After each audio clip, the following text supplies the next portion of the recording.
Il ne faut pas se tromper d'angle ici. Ce n'est pas l'EMR qui a demandé cela, c'est la situation qu'il a exigée, parce qu'un certain nombre de personnes estiment que quand on ne pense pas comme eux, eh bien, on n'a pas le droit à la parole.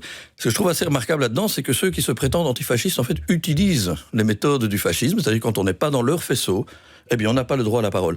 Or, l'historien que je suis aime quand même à rappeler qu'on sait à quoi ce genre de choses-là peut amener, entre ne pas avoir le droit à la parole, pas avoir le droit d'être là, le chemin peut être trop court. Bernard Quintin, au final, ils ont fait une maraude.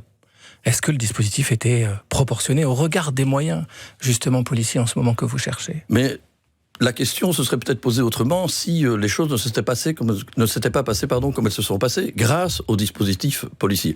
Moi, je ne suis pas le ministre de l'Intérieur qui va téléphoner au commissaire pour dire il faut mettre 50 personnes là, il faut mettre 100 personnes là. J'ai confiance dans la police, ici en l'occurrence dans la police locale de la zone Midi qui avait demandé au MR éventuellement de déplacer le lieu parce que justement il y avait risque de tension et le MR n'a pas voulu bouger. Non, parce que c'est à force de renoncement comme cela, justement que notre démocratie recule.